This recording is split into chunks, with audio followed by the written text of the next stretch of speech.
It's so good to see everyone, especially all the self-advocates. Yay. I did have a Happy New Year sign. I don't know where it is, but Happy New Year. Sean, huh? Sean. Yes, she's talking. She's going to tell us stuff, okay? Okay, all right. Is it okay if I go ahead and get started, Kamar or Janice or somebody who's looking at this? So these calls are to give updates for the vaccines. We have a parent call, I believe, scheduled for 2 weeks from tonight, and it's more of a PAC meeting. So we'll be going over more details in 2 weeks. But I did want to share vaccine information every 2 weeks and get it out to you. During all of this, if you have specific questions, you can email me. Janice will put my email on the screen.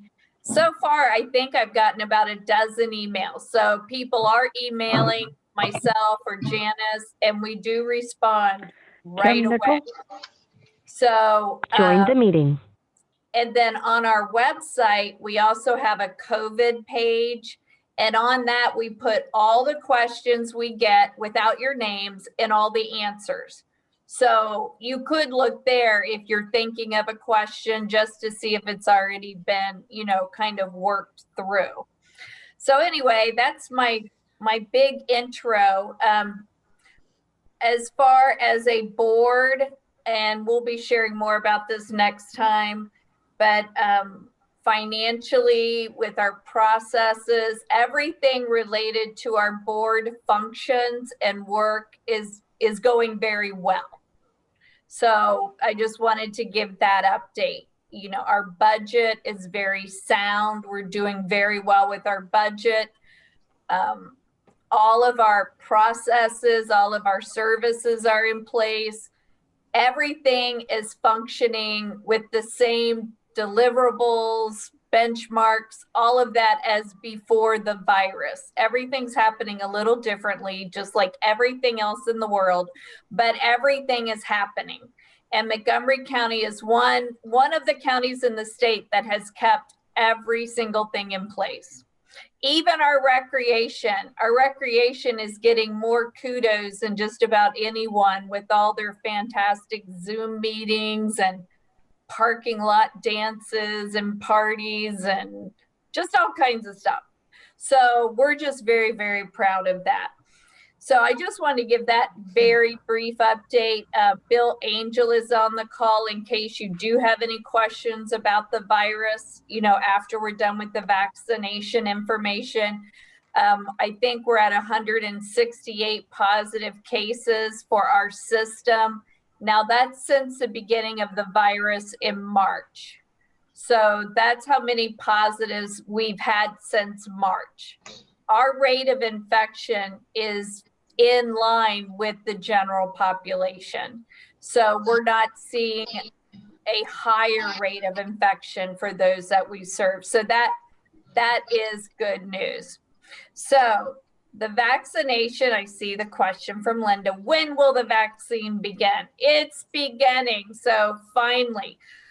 So let me give some updates, and I'll pause every once in a while in case there's a question. So we are in phase 1A of giving the vaccine. That's the first priority phase. It's for kind of like firefighters, police, hospital workers. It's also for people living in congregate settings like nursing homes. For our field, that means 2 or more people with developmental disabilities living at the same address. So that is the definition for congregate home for our system. So for some people, that's an ICF. For other people, it might be having one roommate. For some families, it's a family with 2 children with developmental disabilities. So it's a wide group of people. When we add all of those people together, it comes up to about 1,800 people with developmental disabilities that live in congregate settings. the state, DODD, said that in order to calculate how many service providers it will take to serve those 1,800 people, you multiply it by 3.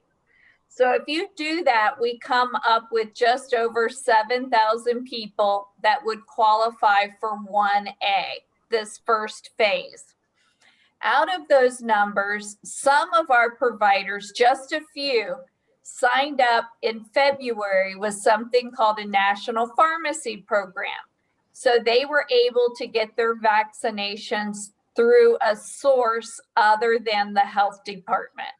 So once we take those out, we're at right now about 6,900 people that need the vaccine under category 1A.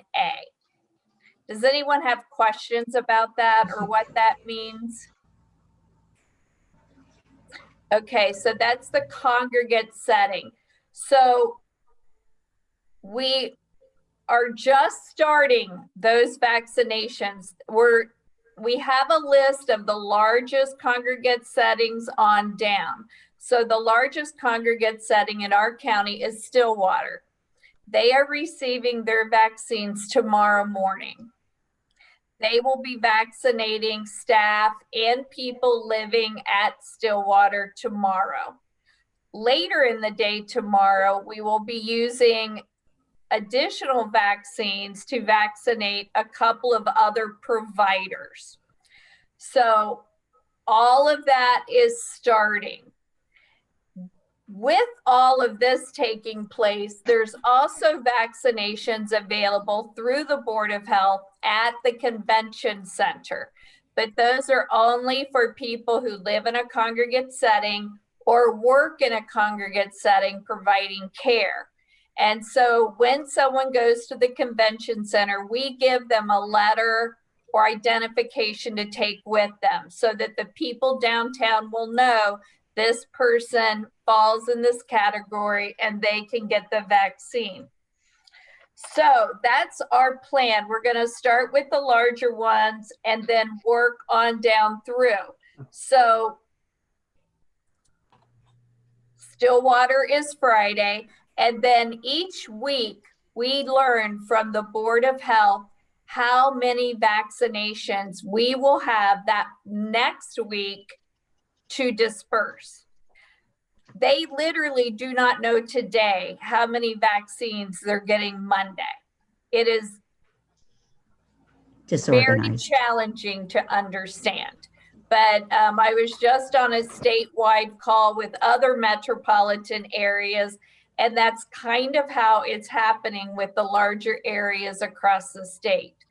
So for this coming week, we do know that we will have 200 more to give out, and we're working with providers to get an event scheduled where we can hold like a clinic for very specific providers and staff to go get vaccinated. Our goal is to vaccinate people where they live so they don't have to go anywhere, like we're going to Stillwater on Friday. And we can do that. The problem is that will take the longest to get everyone vaccinated because the Board of Health or someone has to drive to each location. So we are going to offer a few larger events where we can do a couple of hundred vaccinations a day. So we're working through Zeke's Family Pharmacy, and they are helping us to get those scheduled as quickly as we get the vaccinations. So for these larger events, they'll be easier than going to the convention center, as it will just be people connected to us. We'll have reservations. Everybody will be spaced. Every protocol for safety will be put into place. So you just need to know we will be very, very safe at these events, but it will be a way that we can get kind of a larger group done as quickly as possible. So let me see. All right, any questions with phase 1A? You know, if the client has already had the COVID, do they still get the shot, or do you know? Yes, they do. Some guidance early on was if they had had COVID within 90 days, they should wait. But the reason for that was in order to make more vaccines available. The Board of Health said that for our scenario, they were fine if we went ahead and allowed them to have the vaccine. Now, if it had been very recent, then that person should check with their doctor. Well, it's been probably November 16. So, and when the pharmacist, when your child is ready to get vaccinated, the consent form will have that information on it. And if the pharmacist has a question, they'll reach out in advance Okay. to the guardian. So this is a very person by person. It's very detailed. Okay, because my daughter around lives in a group home. Yeah. So it's very, very detailed, and it literally is all that I'm doing for the next few months. Like, this is my focus. So it's very detailed. It's very specific person by person. Any other questions on 1A? I do. So I have 2 adult children with developmental disabilities, both involved with DDS. Both live in my home, which would mean that I'm a congregate setting. Is there a letter I can get so we can go get the vaccination? Yes. So those who qualify in that category should be receiving an email or letter by January 15th with information on where to go to get the vaccine. Is it all right if Janice Rice writes down your name and reaches out to you? Yeah, do you want me to just see? Or Kamar, we can reach out with you, I'm going to post it. Okay. I'm going to post it. Linda, you your information Yes. from this morning. Okay. So I can send you a letter. Okay. So that's exactly what we've been doing. So we're taking it person by person, working through all the details.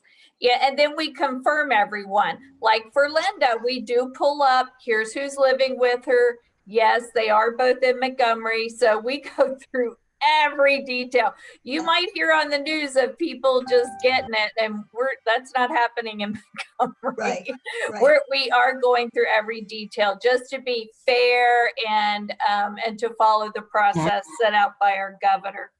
So that is 1A. It's moving slower than I would like for it to move, and that has been escalated to the governor's office today. I was told a few other large metro areas are also moving very slowly. So for example, for category 1A, the Department of Health needs about 30,000 vaccinations, and out of that, we need 7,000. And so they've only received a few thousand. Their first shipment was 3,100. Their last shipment was 900 for the whole county. Wow. And so us not giving them faster is not because we're not ready. We don't have the vaccine. And Director Davis at DODD said that he would find out by tomorrow why that has happened. So I will have more information. So that has been escalated significantly this week. And I just wanted you all to know that. Like, it is happening. We are getting some, and we're pushing to get them faster. Can I ask a question? Yes. I put in a chat, but I don't know how to send it. So will parents or guardians be notified before vaccines are administered to their loved ones, or will they just come in and do what they do? There's a consent form. So if your loved one is their own guardian, then they're able to sign it. But if you are their guardian, then you will see the consent form, and you will approve it before it happens. Okay, thank you. There is an entire process around this. And Zeke's has a consent form that is going to our providers that will also make available to you all. And it's something that will be completed and turned in before appointments are scheduled. Okay, So this information is coming through our provider rather than the SSA. I'm the guardian of my cousin, and she lives in a group home that's operated by or managed by Toward Independence. Yes. So will information come from the county and the SSA, or will it come from Toward Independence? It will come from Toward Independence. Okay. Because logistically, you know, this is just a little nuts. So Toward Independence, but in a good way, because the vaccines are happening. So Toward Independence is coordinating that part, because then also they're deciding which home will have people come in and do the vaccine, or can they travel somewhere to get it done sooner. And so the provider is coordinating that paperwork. And then we make sure that it gets completed. Sounds so we're good. kind of like the double check on it. So that's where we are at with 1A. You may have heard from the governor about phase 1B getting ready to start. And that's for a larger group that will include the elderly. So I was told by Director Davis today that phase 1B will start January 25th. And the people with developmental disabilities who qualify under 1B, we as a board of DD will get that list from DODD. They are working, and Kamar, they said we could get the list as early as tomorrow, but definitely next week. So we will get a list, and they'll say, here's who we think out of all of our databases qualify for 1B in Montgomery County. We will double check that list. Believe you me, you know, we will go through that list and review it. And then we will notify everyone under 1B, like the state has determined you're eligible for the vaccine under 1B. Now, of course, there's no time frame for when we will receive those vaccines. Hopefully, I'll know that by the next call in 2 weeks, but that's just the next step in the process. We were told by the state today that by the end of January and into February, phase 1A and phase 1B will start to overlap, because our congregate settings will take a little longer to go in and give the vaccines at the congregate settings. But it does not mean that the 1B people will take the vaccines from the 1A group. All right, so the priority will be given to the 1A recipients, and we will still do those as quickly as possible. The Zeke's Pharmacy has committed to doing hundreds a day as soon as we get them. They have pharmacists lined up, ready to go. So they felt like they could work through our 1A group really quickly if we can get the vaccines. So that's kind of where we're at with that.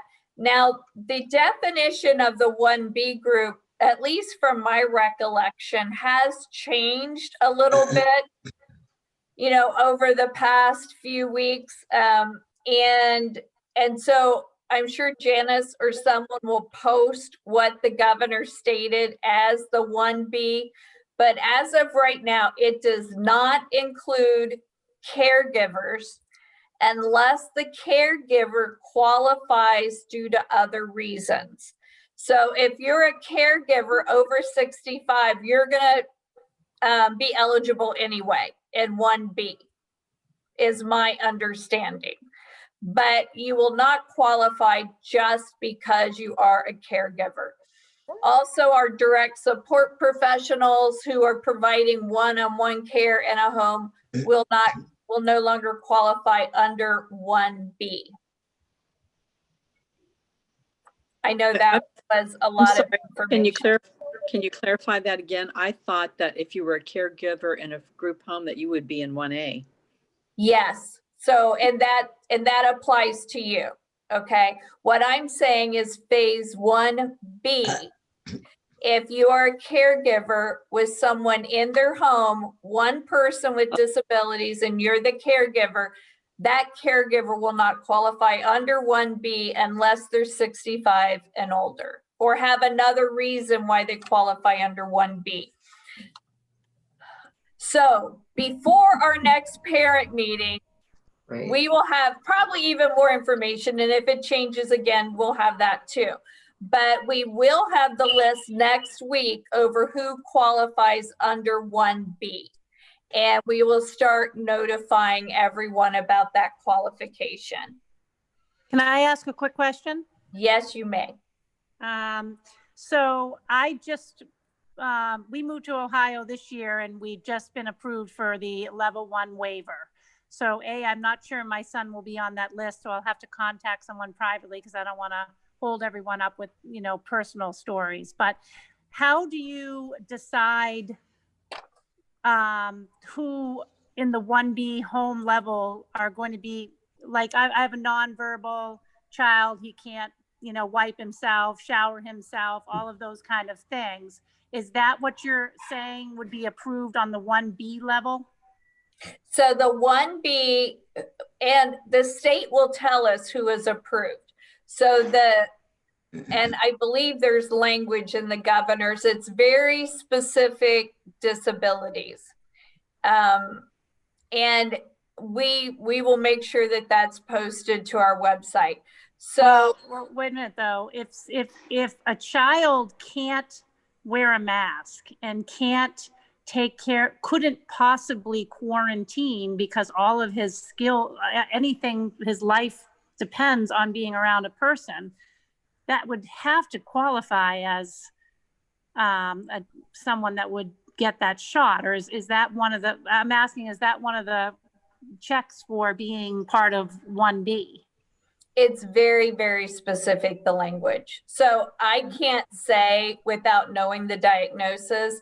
What you're saying makes sense, but I'm just saying it's very specific in the governor's message. So we will know and we will have that list. Do you know the name of your SSA? I don't know. We literally just got in, which is my concern, even about anyone even knowing his name. So I would, if someone can give me a name to contact about that. I know Atalia Baker. Does that ring a bell?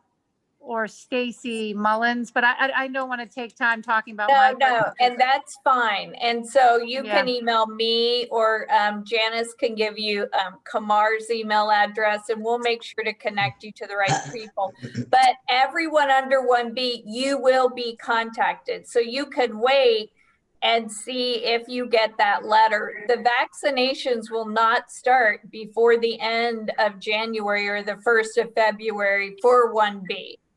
Okay, so it will be a while before those start. And we'll have another meeting before that happens. I'm just concerned if I wait and not advocate to get on that list in time, then I'm going to be fighting an uphill battle. I know. We will have a vaccine for everyone on 1B, and I completely understand anxiety around this. All right. I have a question. They're looking for specific language right now from the governor, so you know that everyone knows we're looking for that, and if we get it, we'll post it in the chat. Okay, great. Yes, Schmitz? Yes, I had sent you an email the end of December about our situation, and you said something about we would be on 1B because of my immune compromise. Would that still be considered 1B? Yes, that would be 1B anyway. And so once we get that letter, I have your email flagged in my inbox. Right. Okay. Thank you. What about the follow-up shot? They say there's vaccine and then a shot after that, like 30 days. What's the program for that? Yes, so there's two different kinds of vaccines right now. One is in 21 days, you need a follow-up. The other kind, you need it in 28 days.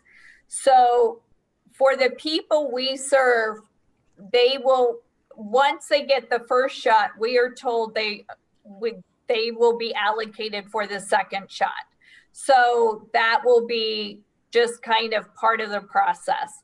So those are being scheduled through the pharmacist. Thank you. Thank you. Mm-hmm.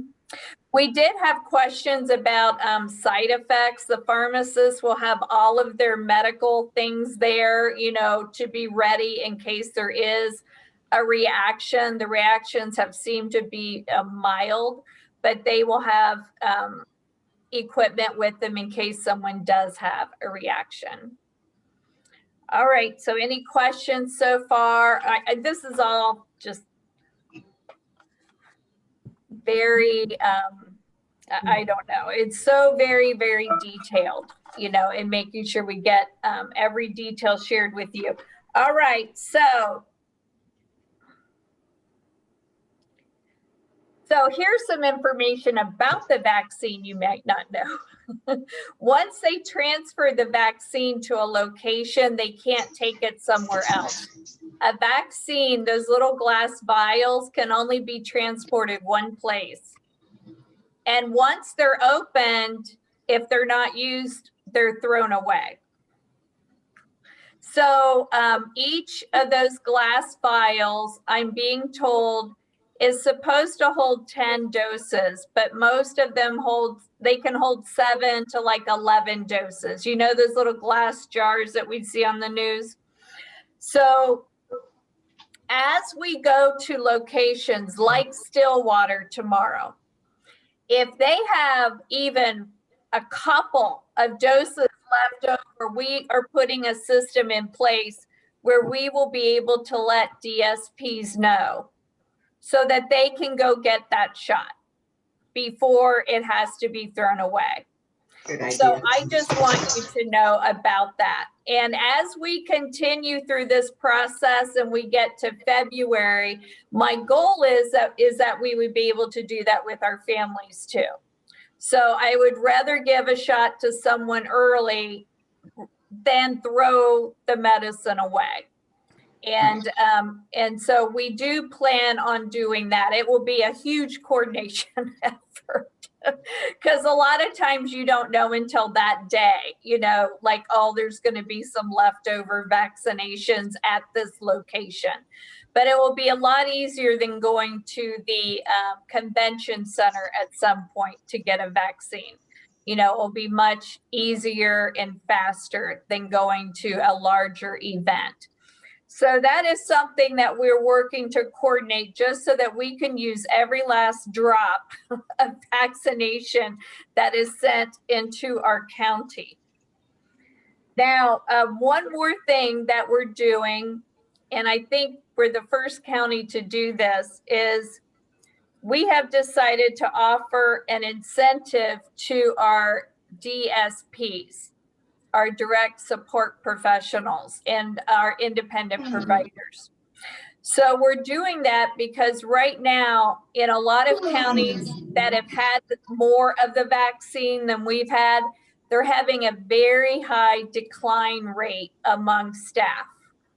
The call I was just on earlier today, a lot of the metropolitan counties in Northern Ohio, they're having 80% of staff refuse the vaccine.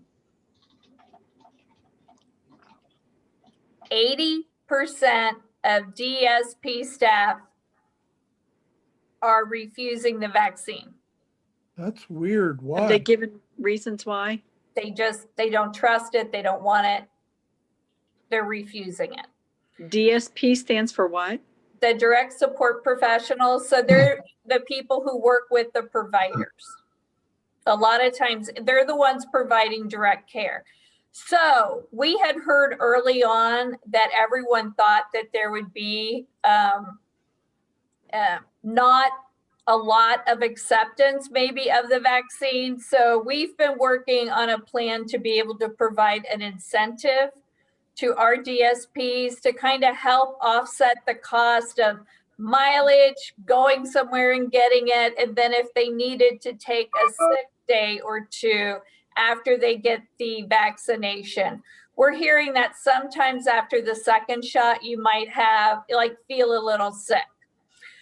So we were trying to come up with a number that would make it, that might help tip the scale.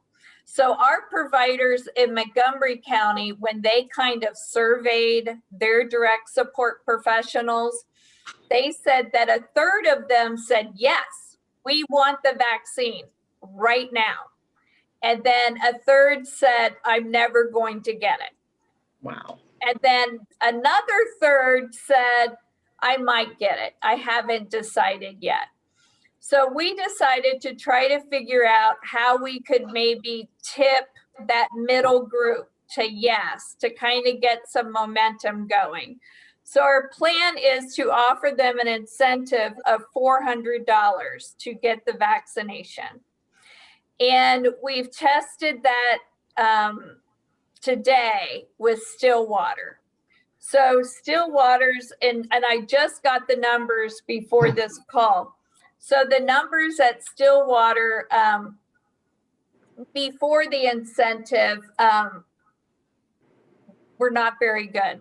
Right now they're up to between 35 and 40% will get the vaccine, and they're still receiving confirmations.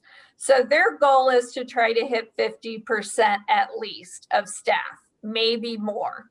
So that was really, really good news, because going into it, it was looking more like a 20 or a 25% buy-in number from staff. So I know this is kind of new news and outside of the box thinking. So I just wanted to stop for a minute and see if anyone had any questions around that. So are people, you know, it's kind of a two-edged sword. If people hear, well, if you hold off and hold out, then you'll get $400 for taking it, or will the $400 go to everybody who takes it? It will go to all staff, all provider staff. Whether they refused it in the beginning or not? As long as they take it by a certain date. You know, that it can't be next December. So we are asking them to take it in the first 6 months of 2021. I have something. Have they, I mean, is there any way to get I have two sisters who work at Children's, and Dr. Mezoff and the health department worker there put on this wonderful conference, or whatever it's called, explaining the vaccine and giving the correct facts about how it was made and how it's not like a virus that you're getting. It's one of the spikes and all this kind of stuff, to get the real information out to the staff. That's a good idea. And we have been sharing a lot of information for quite a while with the providers and the DSP staff. You know, and we're open to additional information. It really seems like we're set at these ratios and nothing really has increased the positives. Wow. And that's across the state. Montgomery wasn't quite as bad as some other counties, but it was still significantly worse than we thought. That's really sad, because the providers come into your home if you have independent providers. I know. So our goal is that this would also go to independent providers. Our goal is that we would get everyone vaccinated that we can get vaccinated. And so to do this, as we look at doing this, we would not use any of our local levy dollars. We would use COVID dollars that are coming to us from the federal government. So it would be COVID relief dollars that we're receiving because of COVID. And we would decide to spend them this way because this is really our only path forward out of this. And apart from a mandate for people to get the vaccine, I don't know of many other ways to convince a large segment of our workers to get the vaccine.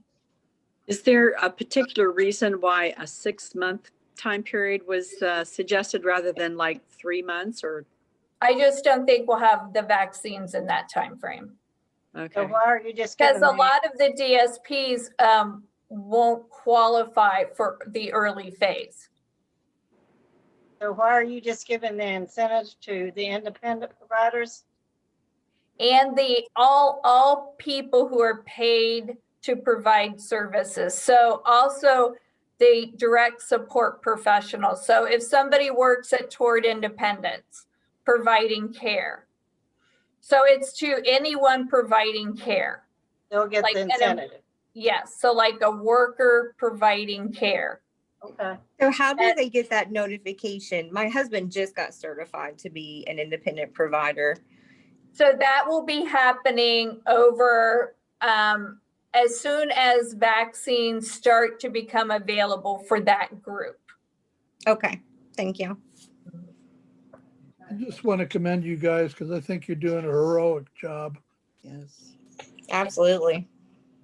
Thank you. Thank you. When we brought this idea to the state in December as a possible solution, it had not been considered yet. And the state really looked at it from many angles, and they were highly supportive of doing this if we could make that financial, if we could use our COVID dollars for that. And with our budgeting and all the efficiencies that we put in place just over a year ago, we're still able to also continue our pandemic resource center with PPE and meals. So we're still able to do that too. So that's really exciting. So everything that's been in place, we can continue. And with these additional federal COVID dollars, we can do this incentive to try to get Montgomery County vaccinated and to get our workers vaccinated. You know, our goal is 75%. I, of course, would like 100%, but, you know, the goal, just to set a goal and to see how many DSPs and independent providers that we can get vaccinated as quickly as possible. I have a question. If you're an independent provider, do you get your shot when your client gets their shot or at different times? It will be at a different time unless you're serving 2 or more people at the same address. Okay. It's also confusing, Deborah. Yes, yes it is. Everyone has a different, it's just like every single person is different. So yeah, we are literally looking at each person, each situation, person by person by person, and doing it all very fairly and right by the guidance from DODD and the governor. yeah. Thank So you. you can all rest assured that everyone is on a list. Everyone will have a vaccination available to them. We have requested all the totals from the Board of Health, from the state. So all of that is on us to make all of that happen. And we are, this is really what we're focused on, is making sure that we get every vaccination as quick as possible and get them to the people who need them. And we are even going down the provider list, looking at which provider has the most elderly, the most medically fragile, to try to just start where we need to and then go down that list. So when you as a parent or guardian see that consent form come from your provider, it means they're getting ready. Okay. And a lot of times we don't have a long time for turnaround. So the Board of Health will find out Sunday or Monday how many vaccinations we're getting that week. And then we're literally scheduling clinics, scheduling visits to get them done as quickly as possible. Any other comments or questions? I'm going to look through my notes real quick and make sure I covered everything I had written down. Yeah, I had a thought. You just commented that your provider will let you know when it's your time. My daughter currently doesn't have a provider because I'm able to work from home. So she's been staying home with me. So she's Is not. she usually in a residential setting? No, so she goes to a day program kind of thing. Okay. So then she will probably be in the 1B group if she qualifies. If not, she'll be in the following group. And Right. so you will be notified individually directly from us. Okay, that's what my question was, where the notification. Yes. So the 1A group, the providers are helping us because it's congregate settings. Once we hit the 1B group and following, you will get a direct communication from us. Okay. And Very we good. will say, you qualify for 1B, here's what that means. Here's when you should receive the vaccination. Okay, thank you. Any other questions or comments? Oh, you're welcome, Pam, for the meetings. I know if I was a parent, I would just be going nuts right now. So I wanted to do these. It's easier than reading a newsletter or watching a video of me act this out. So I thought this would be a good way because then you can ask questions too. And you're welcome. And you really can email me if you wake up tonight with a question, send me an email, you know, and we will get the information to you. And we are fighting to get these as quickly as possible. And like I said, Stillwater is one of the larger congregate settings in Ohio, apart from a developmental center that's getting done. So we're proud of that we got enough to get Stillwater done on Friday, tomorrow. And then next week, we should have another 200 to 300 to give to people in our congregate settings. So, okay, anything else? And by next meeting, I'll kind of have some percentages as where it looks like the rates are for people accepting the vaccination. Right now, for people who we serve, it's an overwhelming positive response to the vaccine. So we're not seeing a lot of people decline the vaccine if they're able to get it, you know, and they're served by us. So that's really, really good news. And then one more thing for children, for those under 16 or 18, the vaccine, I'm understanding there's trials going on right now. So in about 8 months or so, they'll have information around regarding younger people getting the vaccine. All right, any other questions, comments?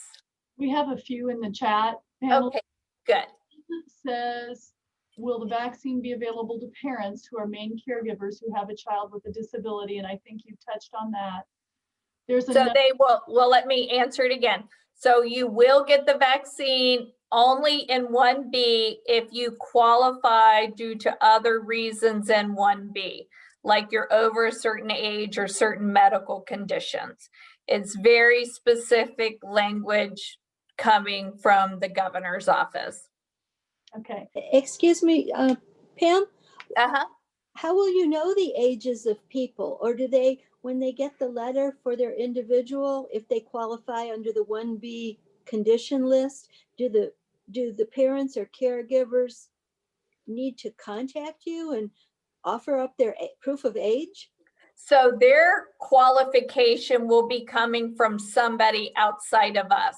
So if somebody's 85, okay, and so if they're 85, and I don't know of the guidance outside of our system, Dr. Komorowski, I don't know if you know either. I'm guessing if somebody's 85, they just take their ID to the convention center, or they go, what do you think?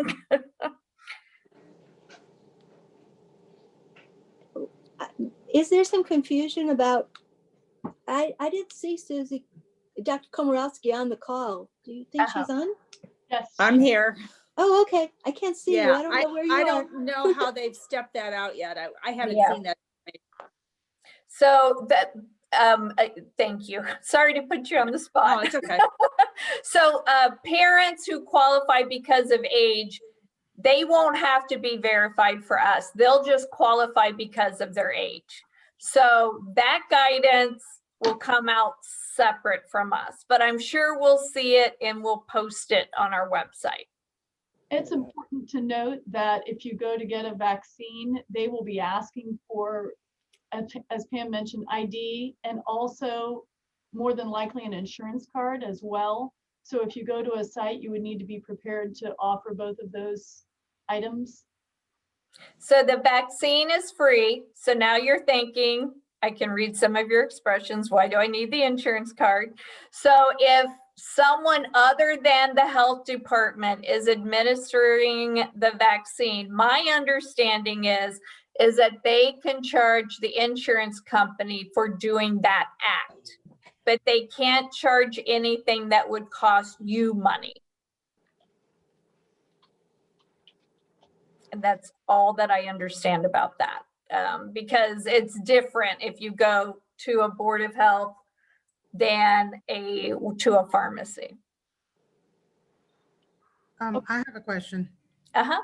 So my child is 18 and I'm not 65. So what category do we fall under? So your child is 18, and it would depend upon if your child has any of those medical items that are listed on 1B. If they do not, then they will be in a later category. But the good news is that you will get a call and a letter from us. You will be contacted by us as soon as they qualify. So you don't have to worry about figuring it out. If the person is served through us, you will get contacted. Okay. And then every meeting you can ask me and we'll look at it. Okay, thanks. But it will be later because you're young, and if your child doesn't have those, do you see how I threw that in there? And then if your child doesn't have those other medical conditions, then you will be later. Yes, Janice? You have a question, how will they verify medical conditions of parents? So the medical conditions of parents is also through a process not connected to DD. So that will be if you're over 65 and have a medical, like all of that is something outside of us. But it will be in the language and we'll attach it to our website as we get it. We have another question. When we, Oh, sorry. I thought you were, sorry. Go ahead. You want me to go? So where do we find what are the medical conditions that qualify under 1B? I put what we had in the chat. Bob? Do you need me calling? And then it will be on our website under the COVID tab or vaccine tab. Yeah, sorry, I can't see the chats because for some reason my computer wouldn't let me in, so I'm doing it from my phone. So Okay. they are on the site. That's the medical conditions for the 1B. It's on your site already. Is that what you're saying? But Or if you tell Janice your email, she can also send it to you, or your phone number, she can text it. Okay, yeah, I texted Janice earlier. I'll just text her right after we get off the phone. I mean, I'll email her asking that. Thank you. Great, great. So yes, all providers are getting letters. If you're an independent provider, you will not get a letter immediately unless you're serving 2 or more people who live at the same address. That was 17, I believe, independent providers out of like our 500 independent providers. So very few independent providers serve 2 or more people at one address. So those are the only ones that are qualified for congregate settings. All right, another question. When we have a DSP or therapist come into our home and they refuse the vaccine, they are personally placing our families at risk. Will these providers who refuse remain remote? So no. And if you would like to escalate this, you can. With it's just how this is being decided right now. The vaccination is not mandatory. There is no guidance right now from the state as to requiring it of providers. So all of this is still unfolding.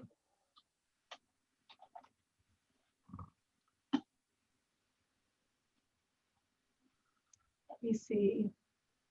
Next question.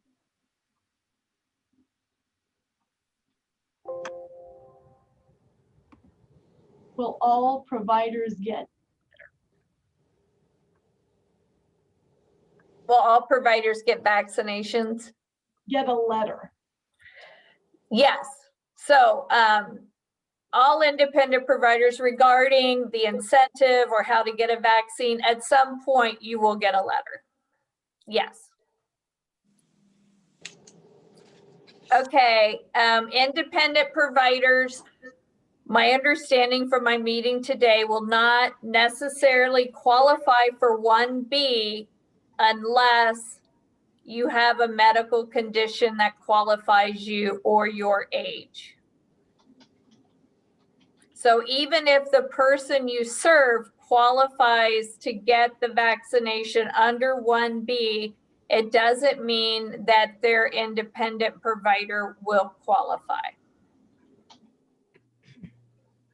I have a question. Uh-huh. If you have a person in a group home, you really would not know of any people, any staff who come in, whether they've had the shot or not, the vaccine. I mean, they don't have to tell you whether they have or they have not. So that is correct, right? Well, right now they're going to tell us because they want the incentive. No, but would they tell, I mean, but you might not tell a parent or a guardian. Oh, right. So you would not know. Right. Right. So right now, that is the guidance from the state or federal government as to everyone's right to make their decision whether or not to get the vaccine. Okay, I understand that. Mm-hmm. All right.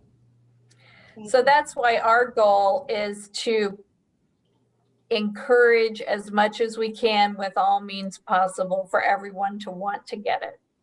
Sure, I understand. Were there any additional questions or comments? I really appreciate all of this. It's a lot to think through. It really, really is. Yeah. When you I have think a about question.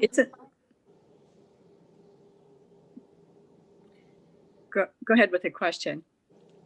I wanted to ask, because people have a freedom of choice of their provider, can't they tell their provider that they will only use them if they've been vaccinated? Yes. Mm-hmm. You can tell them that. Thank you. But when you think about it, I mean, the vaccine protects the person who took the vaccination. And if it really does have an effective rate that they're describing, then your child should be quite well protected, regardless of whether their provider is or not. And what we don't know, I think, is I'm assuming if you are vaccinated, you can't carry it and transfer it to someone else. So the key thing is to get your own person vaccinated. Wouldn't that be true? But apparently some people won't qualify for 1B, and so those people may still need care, and how they select their caregiver, could, one of the considerations could be whether the caregiver has been vaccinated. Okay, got your point. So that's a good point. Our hope is once this starts rolling out that it will go pretty quick. and that there will be overlapping categories so that we can get everyone vaccinated as quickly as possible. So even if they wouldn't qualify in the 1 or the 1A or the 1B, early priority groups, that it still wouldn't be a long time before they could get vaccinated. Looking at that list that was in the chat of eligible health factors, it seems like a lot of those, that our people may suffer from would be included in that. Is that your thoughts, Pamela? Yes, it's a pretty extensive list. And someone just sent a question about schools, and I do not know. That is ever changing. There's like articles in the news around schools. I do not have that information. Yes, Dr. Komorowski? One thing about the vaccine, once you're vaccinated, you get your second vaccine either at 3 or 4 weeks after, and then it takes about 2 weeks for you to be as protected as you're going to be from the antibodies.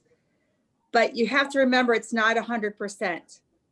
You still need to do what we're doing now with hand washing, social distancing, and wearing a mask. You're not going to be able to let up on that for a while until we have herd immunity. Very good point. And that's one reason we went ahead and budgeted for the Pandemic Resource Center and PPE all the way through this year. Like we're just keeping it there just so that we can keep using all of those supplies and not have to worry around the cost for that. Any other questions? Yes, I'm putting one in the chat right now. Just a sec. How do you put this in the chat? Do you know? You can just say it. Okay. Is the reason I did it wrong. the vaccine won't be 100%, but is the primary reason for continuing the masking and the PPE, is that primarily to continue to help provide protection for those who are not vaccinated until there's herd immunity?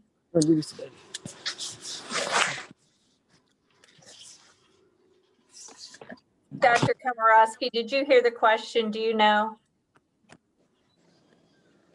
It's no, why, I didn't hear. why does the masking continue after? Is it to protect everyone until we get to herd immunity? Right, because it's not 100%. And even if you're vaccinated, does not mean you won't get it. It's still, if we have 160 people who get it, 160 people were vaccinated and maybe 8 would still get it. I think those were the statistics I saw. So you still have to be vigilant with what we're doing right now until everyone, there's a certain percentage it has to meet to get herd immunity. And until that happens, it's not, I don't think they're recommending, oh, give everything up. You're vaccinated. Don't worry about it. That's not what's being said. Well, those statistics are very good to think about that. 160 and 8 still might get it. Mm-hmm. Well, and I think, and correct me if I'm wrong here, Dr. Komorowski, I'm not sure we know that even though you're vaccinated, you couldn't still be a carrier, if you will, and pass it on to others. Right. I still think all of this is evolving. It's all new, so we're not sure. Not to mention. Very, very true. So, Dr. Combs, I posted my thought into the chat. I'm worried about individuals who have autism and maybe cannot communicate. And if those people, they may not be in those medical categories, but if they can't communicate with their caregivers in the best of circumstances, then, leaving them out of this seems very cruel. So I will pass that along to Director Davis and the governor. So I think these decisions were made around medical frailty and the risk of contracting the virus. But I understand what you're saying. Well, when people can't communicate how they're feeling or anything about their care, I know some individuals who are completely nonverbal. And so, if a person like that contracted the virus and then had to be hospitalized, they wouldn't be able to communicate with the care staff. And that brings me into just another real quick category. Kamar brought this to our attention that we have had several people go into the hospital who had great difficulty communicating with their provider or their families, or they were not able to. They had difficulty understanding what was happening. And then because no one is allowed in the hospital, the provider couldn't get information, the family couldn't get information, the person who was ill was not able to self-advocate that they wanted to contact someone. So Kamar wrote a letter that I then forwarded to the Department of Health, and they just today sent it out to hospitals and medical providers in the area to ask the social workers involved at hospitals to keep all of this in mind. And the letter describes kind of what you're talking about, and to ensure that people with developmental disabilities who are admitted to the hospital because of COVID, that they would provide greater opportunity for communication to happen with the provider, the care staff, and the guardians. Thank you very much for doing that. I think it's very important. They had not thought of it, is kind of the response that we got, and they were very supportive of it and said that they would get that to the social workers and the staffs, and especially during COVID. Excellent. Thank you. Mm-hmm. Any other questions or comments? I really appreciate you all. I appreciate all your input. I'm going to stay on here as we say goodnight if anybody wants to stay and say anything else, but we will keep you updated. We'll put out information, newsletters, whenever we have new information. We don't want to over-inform, but literally it's like information is almost constant right now. So we try to screen it and send you the information that we feel that that you need. I had one question with the age for children. So what's the youngest age that they are giving the vaccine for any current plans, in the next 6 months? Do you know? My understanding is that one of the vaccines can be given at 16, or it's been tested at 16. And maybe at the next family meeting, we'll have the pharmacist on with us again, to provide more information. And he could give us an update. She's on mute right now, but Pam, so based on what you just said about there's a vaccine that could be 16. My child he has autism. So looking at this list, he still wouldn't qualify? He will qualify, just not in a priority, not like group 1A, 1B, but he will still qualify, just not right at the beginning. Okay. And then we kind of know, with cooperation with the state, where everybody is in this entire process. So based on diagnosis and age and all those kind of things. All right. Any other questions? Really good questions.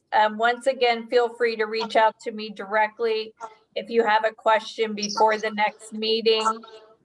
I do have a question really quick. Uh-huh. I'm sorry, but I logged on late. That's fine. I wanted to know if you had a date for the first day for 1B. I thought I read on the governor's Twitter account today that it was January 25th. Yes, so we were told today that's when they will start, but it doesn't mean the counties will have the vaccines. Okay. So that's kind of ironic, isn't it? Like, they'll be able to start, but they've not guaranteed the vaccines here. So as soon as we have the vaccines and we're able to start 1B, we will make sure everyone knows. Okay, that sounds great.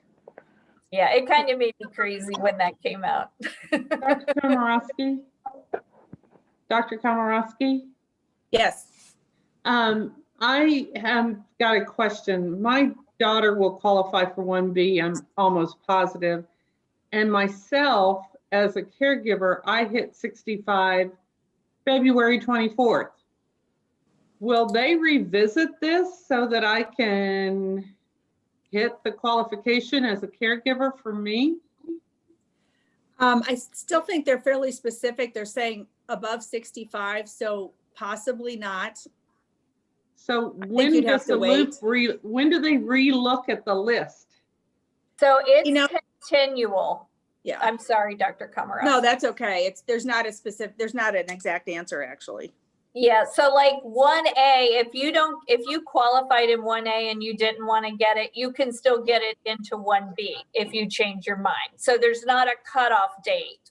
So for you being in 1B, I cannot even say the vaccine would be available before that February date that you mentioned. Okay. Yeah. So yeah, you could be right on target. Okay. But there's a list out there. I know. And I probably won't be on the initial list. They'll probably look at your age, but I can't speak to that just because I don't know how the age categories will be verified, but it would seem like they would look at your ID when you go for the vaccine, but I don't know. Oh, okay. I don't know because that's separate from us. We only know all the details or as much as possible about the DD certification. Gotcha. Thank you. You're welcome. So yours might be to call your doctor, primary care, someone, who would know about that. Yeah, but it is, and I just an input, I'm not going to qualify, even though our daughter qualifies as 1B. I'm not going to qualify, but I'm her primary caregiver right now because we've kept all of our providers out of the house. So if I get it, we're sunk. We're in the same boat as before. She's safe, but now she doesn't have anybody to take care of her. And I am speaking to Director Davis tonight after this call. He was very glad that we're doing these family calls, and I will pass that along because I've heard that from more than just you, Larry, and I will share that. Okay, thank you.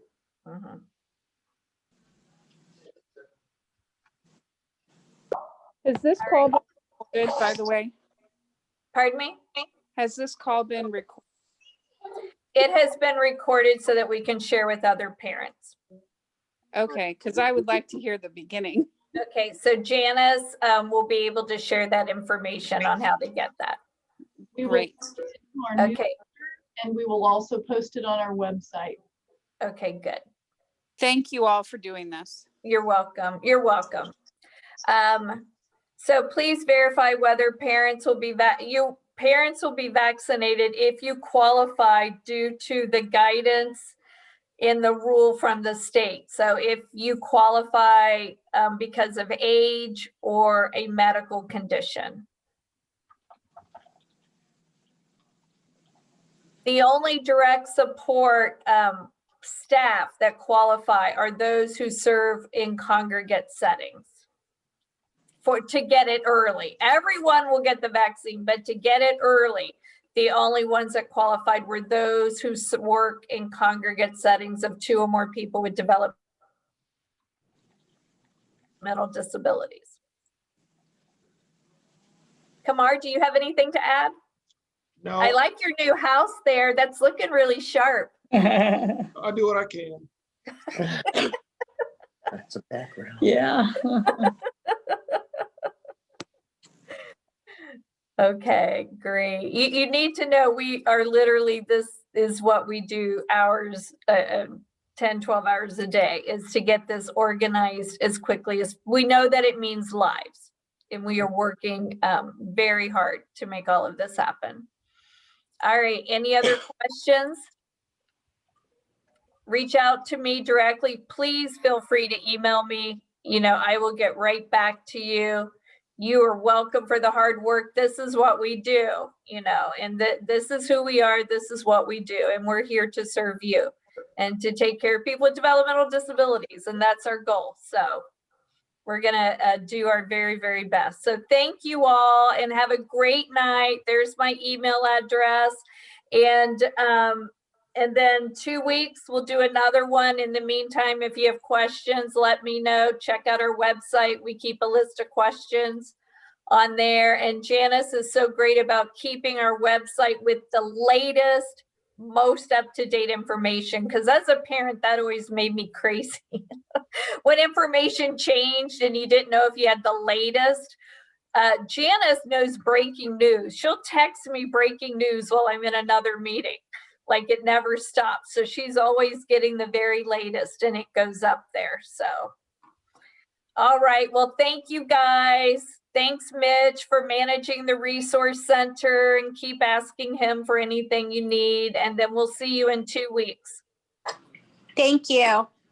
Stay safe, wash your hands, distance, don't get near anyone. Stay safe, take care of yourself. We just got a phase 1B update from the department at the end of the meeting, Pamela.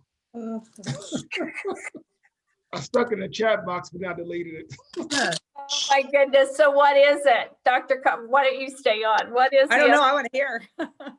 It says in his COVID-19 briefing, they're giving January 25th to wine, but he still hasn't shared how vaccination will be coordinated.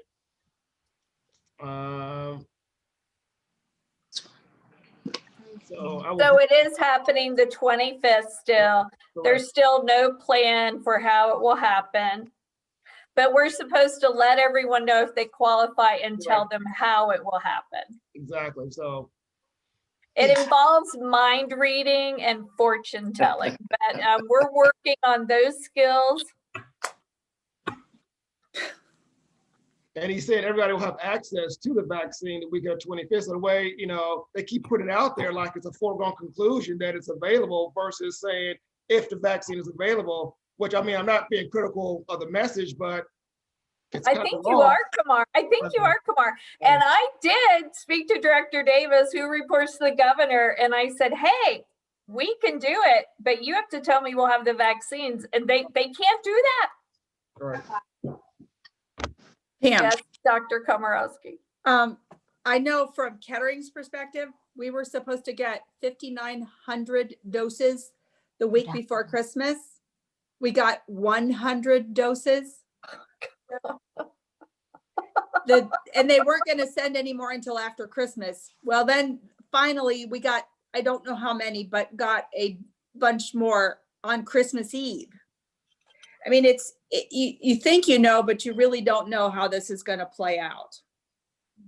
It is really frustrating. I understand. It is just like trying to organize like cats or something, like just something that you can't corral or understand and you have no control over.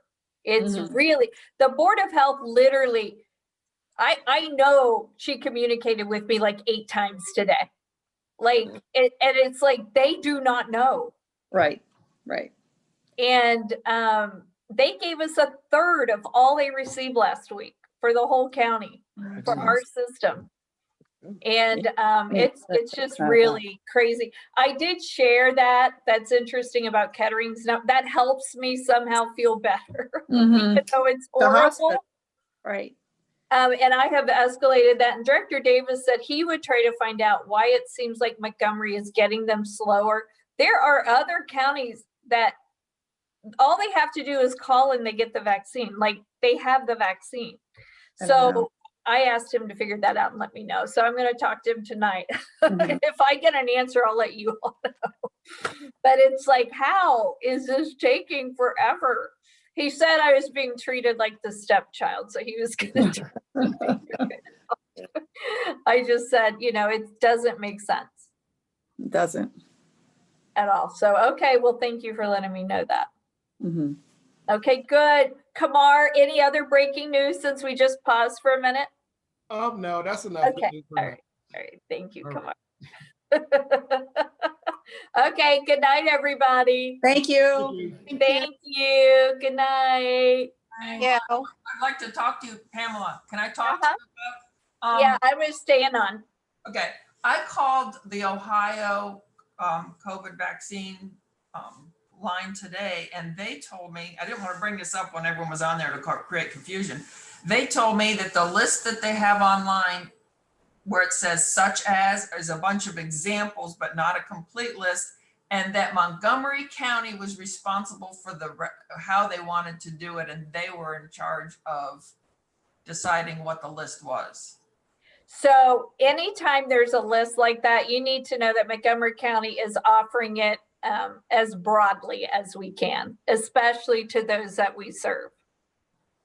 So if we have a way to include someone, we will include them in an earlier phase. Okay, because it's like what they were telling me, it sounded like you were saying it was up to them, and then they're saying. Well, there's certain guidance where there is a list, and then there's some guidance that will just give examples of the list, but then there are lists that are like 100 things long. Yeah, because I was trying to find out what's the list so I know if I'm included or not. And so there are instances where things are up to the county. For example, Franklin County said that their county is trying to include all prisoners almost before the DD population because they're enforced congregate settings. So that's just created a lot of stir. And Yeah. so each county, that's not going to happen. So don't call anyone. But like that was something that was like being discussed.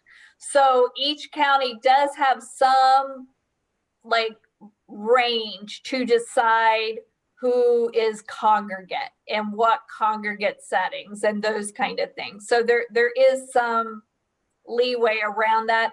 And anytime where we can make a decision, we're making it as broad as possible to include as many people we serve as possible. I have a question. I didn't see you there in the darkness. You're right. I have to turn on some lights. You're like incognito. Okay, go ahead. Yeah, about the families that they are qualified for the 1B because of families' age and the disability. But I have the question about the disability. People with severe congenital disabilities, they fall in subcategories too, like the ones that they have additional like seizure disorder or other kind of medical situations. Are you going to do a priority list of those more vulnerable than those that they are not? In 1B? Yes. So I can't commit to that, just I can't, but we will try. So for example, right now with our congregate settings, that's what we're trying to do, is to look at the ones that have the most medically fragile in this, and then we're going down that list. So I would say, yes, that would be our goal to do that, Despinina, but so I'll just say that that is our goal in all of this, is to look at in this category, who needs it the most and to try to put that person closer to the front. Yeah, do you have all the medical updates for the individuals? That's another thing, because some people, they get sicker, you know, they have the congenital disability, severe, but through the age, they acquire more health issues. So do you have an updated medical list? We should have everything that's been turned into Medicaid or any type of insurance. The state, they listed today every database that they were pulling from to get this list for 1B. So it sounded pretty inclusive, you know, it had a lot on it, but we will check that. Kamar, will you make a note of that? Because that would be a good point, is to see if your child's information is really up to date, because that would kind of be like a checkpoint. Yeah. I can't hear you, Kamar, so that works out really good for me.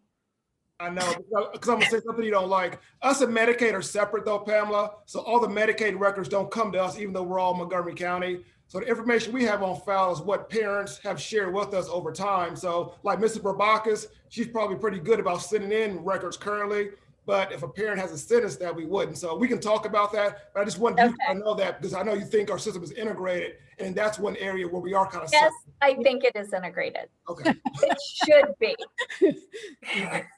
Okay, all right. Just mute again, Kamar. He corrected me. He's been waiting all day for that. Yeah.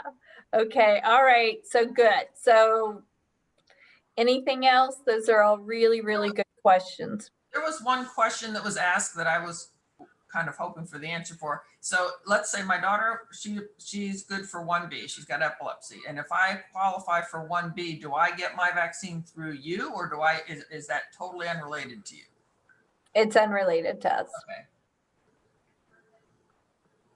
I don't know if our pharmacist partner will have extra, so we can coordinate that. Like, no one literally has told anyone anything except for that statement that you read from the governor.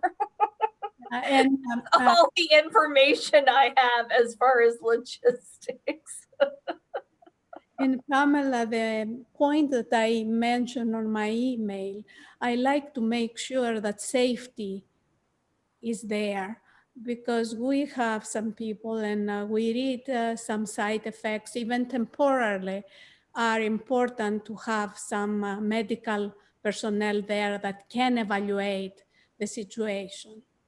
Yes, and they will, and we have confirmed that, and with the Zeeks and with the Board of Health, that there will be people there with equipment and supplies in case there is a reaction. Okay, so they are going to have somebody for vital signs during the wait period after the vaccination? That is my understanding. What do you, Susan? Yeah.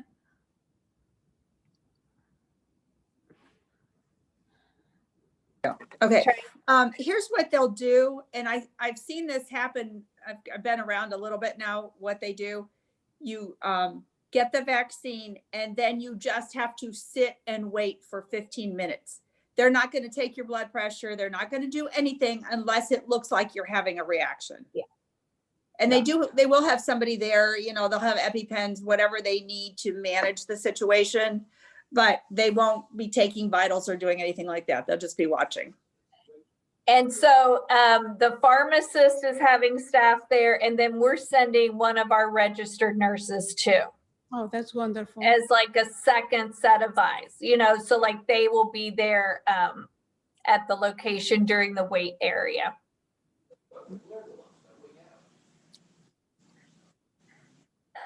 All right, great. These are really good questions. All right, anything else? I can see Angie So is there. She's a physician too. So Angie, do you have something to tell us? Sorry, I have to mute. No, I think Susan covered it pretty much. It's, the same thing. They make you wait. I think the problem with this population would be, they can't say if they're feeling lightheaded or whatever. So that may be more observation needed, I feel. Mm-hmm. And that's what, at these events, we're asking for a lot, our staff to be there too. So whether it's, the rec team, Mitch, he's going to be there tomorrow. So we're trying to take some of our staff there too that might know the people or can just be really focused on keeping an eye out. In many cases, they'll be taken by their provider staff as well. Yeah. Who know them. Sure, yeah. And Pamela, not to diminish Mitch, but we're gonna have our nurse there too, so. I said the nurse already. Did you? Before I said the nurse. I might have froze up. The nurse will be there. And Mitch, he's got a positive attitude. I'm sorry. Positive, that heals too. Yes, it does. Yes. So we're very excited about getting Stillwater underway tomorrow. They said they can give a vaccination every 10 minutes and then the waiting time. So like the whole process, if there's not a line, is about 25 to 30 minutes if there's not like a wait to get in.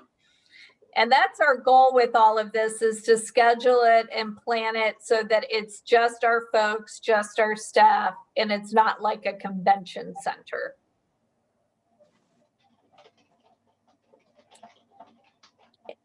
Any other questions? Yes, I have a question.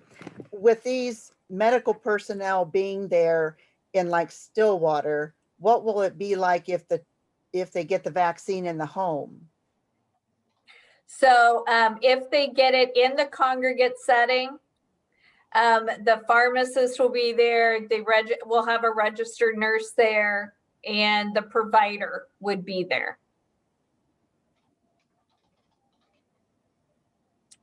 What about in the 1B, where you said that the people would come to your home to give the vaccine? So the 1B is different. The 1A is the congregate setting. For 1B, there's not a plan for people to come to the home. So for the 1B, there literally is no plan, Brenda. So we are going to work on that in probably a week or so after we see the numbers that we have and what we need to do. So but we will work to make it as easy as possible. You know, whether it's at our annex, we have a church reserved downtown that Zeke's Pharmacy can use for an event where people can socially distance. You know, so we'll work through those details to make it by reservation. Hopefully there won't be a long wait and those kind of things. Okay. Yeah, because the vaccine cannot be transported to homes anyways. Exactly. Yeah. Yes, there's a lot of criteria around moving the vaccine. So they did get clearance for the 1A congregate, and then besides that, you know, and the Board of Health will also be helping to get our groups vaccinated. So Zeke's Pharmacy and the Board of Health. Okay, anything else? I really appreciate all of this. I appreciate the doctors on the call. Thank you. Sure. Yay. All right. Well, you guys have a great night. Thank you. Thank you. Great night. And we'll let everybody know how it goes and how the numbers keep looking. So Sounds great. Thank you so much for being so Bye. thorough. Thank you. You're welcome. Bye. Bye-bye.